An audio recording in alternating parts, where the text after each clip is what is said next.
அன்பான வணக்கம்.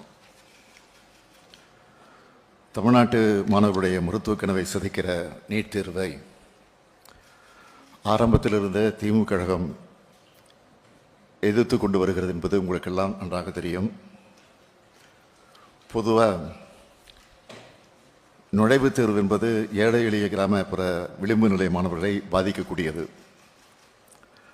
அதனால் அதை தவிர்த்து பள்ளிக்கல்வித்திறனை மட்டும் அடிப்படையாக கொண்டதா, கல்லூரி மாணவர் சேர்க்கை அமையணும் என்பதில் அசைக்க முடியாத உறுதி கொண்டதா நம்முடைய அரசு இருக்கிறது.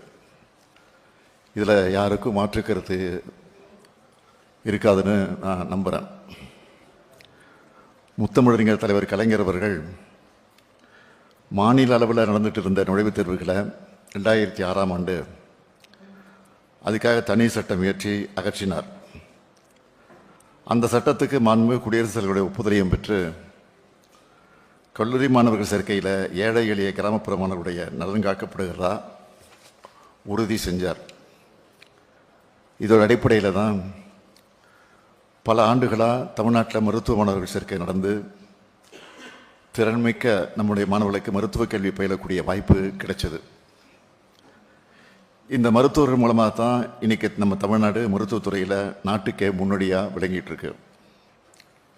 ஆனால் சில ஆண்டுகளுக்கு முன்பு ஒன்றிய அரசு கொண்டு வந்த நீட் தேர்வுக்கான திருத்தச் சட்டம், அதுக்கு பிறகு கொண்டு வரப்பட்ட தேசிய மருத்துவ ஆணைய சட்டம் ஆகியவை மருத்துவ மாணவர் சேர்க்கையில் நீட் தேர்வை கொண்டு வந்துச்சு. இது நம்முடைய மாணவர்களை வெகுவாக பாதிச்சுட்டு வருது. மாநில அரசுகளால் தொடங்கப்படக்கூடிய மருத்துவக் கல்லூரிகளில் எப்படி அந்த மாநில மாணவர்களை சேர்க்கணும் என்பது குறித்து முடிவு செய்யக்கூடிய உரிமையை மாநில அரசுகளிலிருந்து ஒன்றிய அரசு பறிச்சிடுச்சு. நுழைவுத் தேர்வுக்கான சிறப்பு பயிற்சிகளை பெறுவதற்கான வசதி வாய்ப்பு இருக்க மாணவர்களுக்கு மட்டுமே சாதகமாக இருக்கிறது தான் நீட் தேர்வோட மாபெரும் அநீதி. இதுக்கு எதிராக தொடர்ந்து மக்கள் மன்றத்தில் நாம் போராடணும். ஆட்சி பொறுப்பேற்ற பிறகு 2021ஆம் ஆண்டு முதல் மாபெரும் சட்ட போராட்டத்தை தொடங்கணும். ஒன்றிய அரசால் நடத்தப்படுகிற நீட் தேர்வால் சமுதாயத்தில் பின்தங்கி இருக்கக்கூடிய மாணவர்களுக்கு பாதிப்பு ஏற்பட்டுள்ளதா என்பதை கண்டறிந்து அறிக்கை வழங்க ஓய்வு பெற்ற நீதியரசர் டாக்டர் ஏ.கே. ராஜன் தலைமையில் ஒரு குழு அமைச்சோம். சமுதாயத்தில் பின்தங்கிய மருத்துவ கல்வியை பெறும் கனவுக்கு இடையூறாகவும் சமூக பொருளாதாரத்தில் வளம் மிகுந்த பிரிவினருக்கு சாதகமாகவும் இருந்து MBBS மற்றும் உயர் மருத்துவ படிப்புகளில் இருக்கிற பலதரப்பட்ட சமூக பிரதிநிதித்துவ நீட் தேர்வு குறைச்சிருக்குன்னு இந்த குழு தெரிவித்தது. எனவே 2006ஆம் ஆண்டு தமிழ்நாடு தொழில்சார் கல்வி நிறுவனங்களில் சேர்க்கை சட்டம் மாதிரியான ஒரு சட்டத்தை மாநில அரசு நிறைவேற்றி அதுக்காக குடியரசுத் தலைவரோட ஒப்புதலை பெறலாம்னு இந்த குழு பரிந்துரை செஞ்சுது. இந்த விரிவான பரிந்துரைகளை செயல்படுத்த நடவடிக்கை மேற்கொள்ள அமைக்கப்பட்ட அரசு செயலாளர்கள் கொண்ட குழு நீட் விலக்கு சட்டத்தை உருவாக்க பரிந்துரை செஞ்சிச்சு. இதோட தொடர்ச்சியாக நீட் தேர்வை ரத்து செய்கிற சட்டத்தை 13/9/2021 அன்று நான் முன்மொழிஞ்சேன். அந்த சட்ட முன்வடிவை குடியரசுத் தலைவர் ஒப்புதலுக்காக மாநில ஆளுநருக்கு அனுப்பி வச்சோம். இந்த சட்ட முன்வடிவை உடனடியாக ஆளுநர் குடியரசுத் தலைவருக்கு அனுப்பி வச்சிருக்கணும். ஆனால் அவர் தன்னோட அரசியல் சட்ட கடமை செய்யாமல் அரசியல் செய்ய ஆரம்பித்தார் என்பதை வேதனையோடு பதிவு செய்கிறேன். ஆனால் நாமும் சளைக்காமல் அந்த சட்டத்துக்கு ஒப்புதல் பெற கடுமையாக போராடணும். இந்த நிலையில் 1/2/2022 அன்று அதை திருப்பி அனுப்பினார். உடனடியாக 5/2/2022 அன்று இதே மாதிரியான சட்டமன்ற அனைத்து கட்சி தலைவரான ஆலோசனை கூட்டத்தை நாம் நடத்தணும்.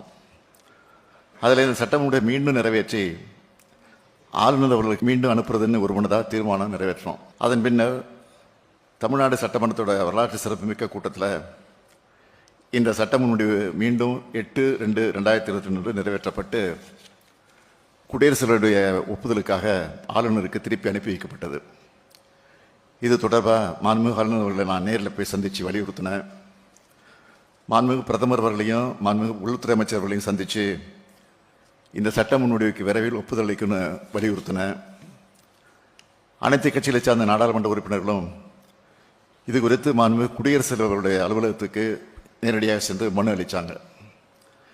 இந்த தொடர் முயற்சியோட பயணம் ஒரு வரலாற்று நிகழ்வாக நாம் சட்டமன்றத்தில் மீண்டும் நிறைவேற்றி அனுப்பி வச்ச நீட் விலக்கு சட்ட முன்வடிவை ஒன்றிய உள்துறை அமைச்சகத்துக்கு மாண்புமிகு ஆளுநர் அவர்கள் அனுப்பி வச்சார் என்ற செய்தியை 4/5/2022 அன்று சட்டமன்றத்தில் நான் பகிர்ந்து கொண்டேன்.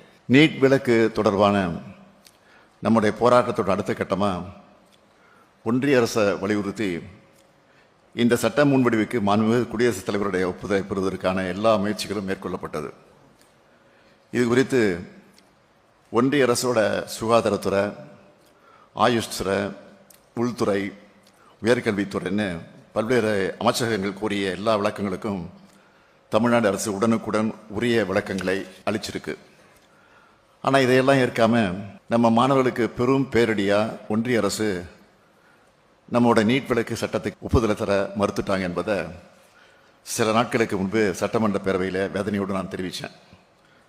ஒன்றிய அரசு நம்மளோட கோரிக்கையை நிராகரிச்சிருக்கலாம், ஆனால் நீட் தேர்வு முறையை அகற்றுவதற்கான நம்முடைய போராட்டம் எந்த வகையிலும் முடிஞ்சிடலை என்பதையும், இந்த போராட்டத்தோட அடுத்த கட்டத்தில் நாம் எடுக்க வேண்டிய சட்டபூர்வமான நடவடிக்கைகள் குறித்து சட்ட வல்லுநர்களிடமும் கலந்து ஆலோசிக்கப்படும் சட்டமன்றத்தில் நான் குறிப்பிட்டேன்.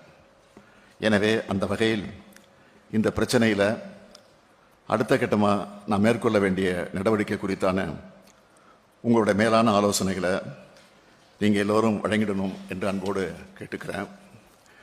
நீட் தேர்வு என்பது ஏதோ விளக்க முடியாத தேர்வு அல்ல. பயிற்சி மையங்களுடைய நலனுக்காக யாரோ சிலர் தங்களுடைய சுயநலனுக்காக சொல்லி ஒன்றிய அரசை தவறாக வழிநடத்தி நடத்த தேர்வு அது. அதையும் முறையாக நடத்தல் என்பதை பல்வேறு மாநிலங்களில் சிபிஐ மூலமாக வழக்குகள் நடந்து வர்றது உங்களுக்கும் தெரியும், நாட்டுக்கு நல்லா தெரியும். நேற்று உச்ச நீதிமன்றத்தில் வெளியான தீர்ப்பு நமக்கு மாபெரும் நம்பிக்கையை கொடுத்துருக்கு. நமது சட்ட போராட்டத்தை தொய்வில்லாமல் தொடர்ந்து நடத்தினா நீட் தேர்விலிருந்து விலக்கு பெற முடியும் என்ற நம்பிக்கை எனக்கு இருக்குது. எனவே இப்பொழுது வரைவு தீர்மானத்தை நம்முடைய துணை முதலமைச்சர் அவர்கள் உங்களிடத்திலே படிப்பார்கள். அந்த தீர்மானத்தின் மீது அனைவரும் சுருக்கமாக தங்களுடைய ஆலோசனைகளை வழங்கிட வேண்டும் என்று கேட்டு என் உரையை நிறைவு செய்கிறேன். நன்றி, வணக்கம். வரைவு தீர்மானம்.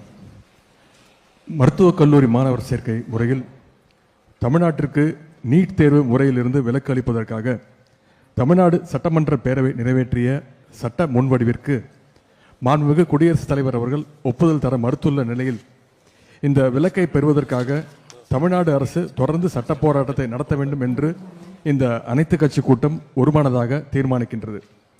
இந்த வகையில் நீட் தேர்வு முறையை எதிர்த்து கடந்த ஜூலை 2023 ஆண்டு தமிழ்நாடு அரசால் மாண்புமிகு உச்சநீதிமன்றத்தில் தொடுத்துள்ள வழக்கினை தீவிரமாக முன்னெடுத்து செல்வது, நமது சட்ட முன்வடிவிற்கு ஒன்றிய அரசு ஒப்புதல் தர மறுத்துள்ளதை எதிர்த்து தேவைப்படும் புதிய வழக்கு ஒன்றினை மாண்புமிகு உச்சநீதிமன்றத்தில் தொடுப்பது உள்ளிட்ட அனைத்து சட்டபூர்வ நடவடிக்கைகளையும் சட்ட வல்லுநர்களுடன் கலந்து ஆலோசனை செய்து மேற்கொள்வதென ஒருமனதாக தீர்மானிக்கப்படுகின்றது.